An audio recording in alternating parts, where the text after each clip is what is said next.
Hey, it's Logan Christopher from Lost Empire Herbs, and we're going to do a little bit of an experiment today, one I've been meaning to do a long time, and I'm going to educate you on some herbal wisdom at the same time. So we're talking about a Pine Pollen Acetract. Acetract, A-C-E-T-R-A-C-T.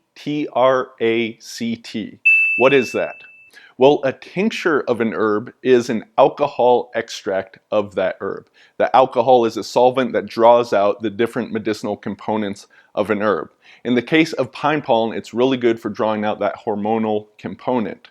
However, some people have issues with alcohol, whether they're an alcoholic and don't want to mess with tinctures or they're just too sensitive to it in the first place, then they may want to get the benefits of the pine pollen tincture, but not get the alcohol with it. Now, of course, you can just stick with the pine pollen powder. That works great. However, it is a little bit different. So an acetract is a vinegar extract of an herb. And there are other forms of extracts. Glycerites would be glycerin extractions of various herbs. Sometimes they're called glycerin tinctures, but once again, technically the tincture refers to an alcohol extract. But most people aren't familiar with these other terms. So I took a while ago some pine pollen powder and threw it in vinegar. I did this quite some time ago. I have the month and the date here. I did not write the year because I intended to finish this off soon, but this has actually just been sitting in my shelf for quite some time. And we're going to see how well, tough to even open it. I may have used white vinegar or it was apple cider vinegar. Now, vinegar is a solvent. It will extract out things. Whether it works as well as the alcohol, the answer is probably not. That's why they tend to use alcohol rather than vinegar, but it will work to some degree. We'll see if it has the similar sort of qualities as the pine pollen tincture in it. So I have a couple fine threaded cotton bags here.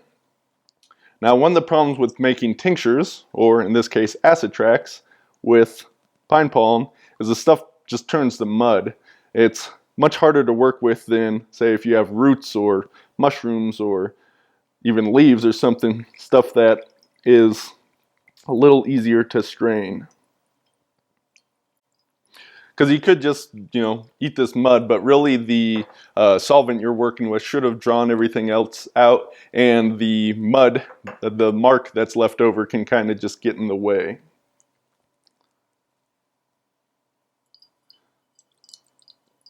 So there's going to be some in here.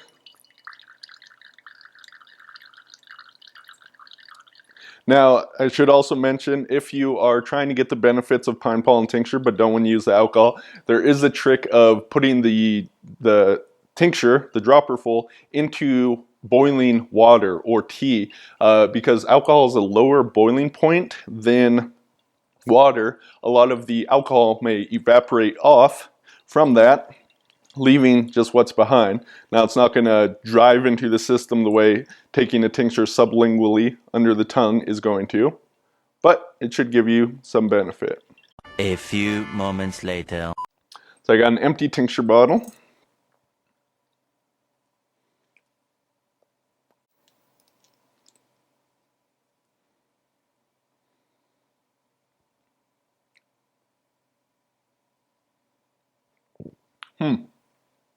Very interesting taste, quite vinegary.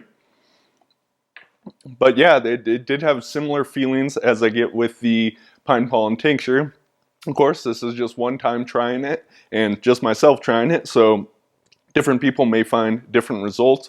But once again, if you're looking to get the benefits of the pine pollen tincture without having alcohol involved, this can be a way to do it. And of course, an acetract does not just apply to pine pollen.